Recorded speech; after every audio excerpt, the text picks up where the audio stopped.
बिहार सरकार की लापरवाही के कारण बिहार के युवा बेरोजगार दर दर की ठोकरें खाने को मजबूर हैं। वो चाहे स्टेट इन मेरिट अभ्यर्थियों, बिहार एसएससी 2014 के अभ्यर्थियों या अमीन बहाली के अभ्यर्थी हों। ऐसे में अमीन बहाली के जजमेंट के बाद क्या स्टेट 2019 भी रद्द होगा? आम स्टेट इन मेरिट अभ्यर्थियों को अमीन बहाली के जजमेंट को दिखाकर ये कहा जा रहा है कि कोर्ट केस से स्टेट 2019 भी रद्द होगा। ऐसे में एक कहावत है कि मुद्दई लाख बुरा चाहे तो क्या होता है, वही होता है जो मंजूर खुदा होता है। आज हम आपको CWSC 23/10/2020 के जजमेंट से रूबरू कराएंगे। अमीन बहाली के केस का जजमेंट है और जिससे अमीन बहाली की प्रक्रिया रद्द हुई है। ये केस कहीं न कहीं स्टेट इन मेरिट अभ्यर्थियों के पक्ष में है और हाई कोर्ट ने इस केस में माना है कि नोटिफिकेशन और नियमावली के साथ खिलवाड़ नहीं होना चाहिए। ऐसे में आप अभ्यर्थियों को आज इस केस के जजमेंट से रूबरू कराएं। CWSC 23/10/2020 रामबाबू आजाद द्वारा ये केस किया गया। आरोप की रेवेन्यू एंड लैंड रिफॉर्म द्वारा नोटिफिकेशन का ठीक तरीके से पालन नहीं किया गया, नियमावली का पालन नहीं किया गया, आर्टिकल 14, 16 और 21 का उल्लंघन, ये भी आरोप लगे हैं revenue and land reform department पर।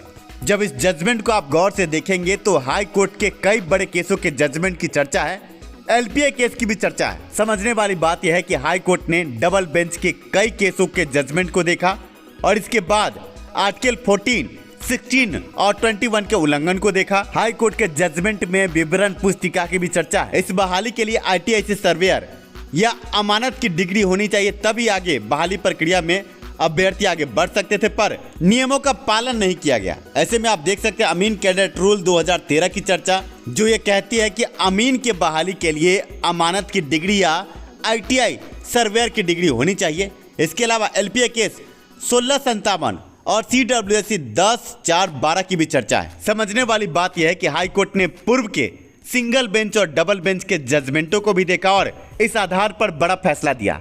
ऐसे में स्टेट इन मेरिट अभ्यर्थियों के पास तो सुप्रीम कोर्ट तक का जजमेंट है।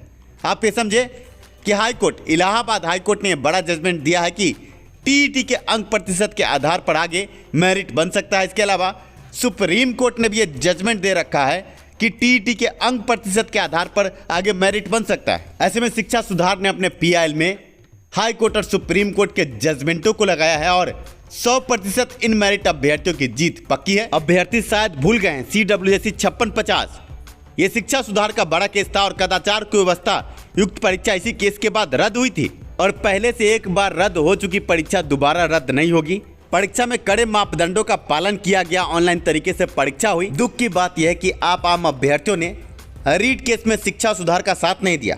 अगर हम रीट करते और आगे CWSC 5650 का जिक्र हमारे रीट में होता, जो कि जीता हुआ केस था, तो अभी in merit writ case list पर होता और सुनवाई होकर जजमेंट भी आम अभ्यर्थियों के पक्ष में होता। पर कुछ बेवकूफ़ अभ्यर्थियों को कौन समझाए? आपको ये सोचना चाहिए कि शिक्षा सुधार का CWSC 5650 रीट केस जीता हुआ केस और हम जीते हुए केस के एनेक्चर के साथ आगे पटना हाई कोर्ट के इन मेरिट रीट केस में जब सभी मुद्दों को रखते तो पटना हाई कोर्ट में जो भी न्यायाधीश होते हैं जीते हुए केस के आधार पर आगे इन मेरिट अभ्यर्थियों के पक्ष में ही फैसला देते और हमारे पास जो हाई कोर्ट सुप्रीम कोर्ट के जजमेंट है 100% इन मेरिट अभ्यर्थियों की जीत सुनिश्चित थी। अभी जो रीट के CWSC 12/4/81 घिसट रहा है, ये घिसट क्यों रहा है?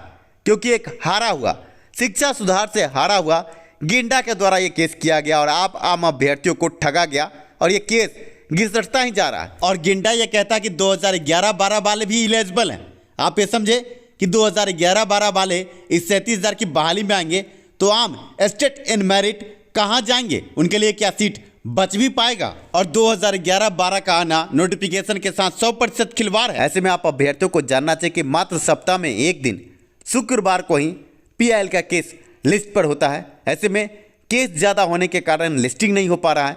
अगर शिक्षा सुधार का रीट केस होता तो अभी तक लिस्टिंग होकर सुनवाई होकर जजमेंट भी आपके हाथ में होता। पर चंद दलाल कलाल लोगों ने ऐसा उलझा हुआ केस पटना हाईकोर्ट में आगे डाला है कि जो लिस्टिंग होता है पर आगे सुनवाई नहीं होती।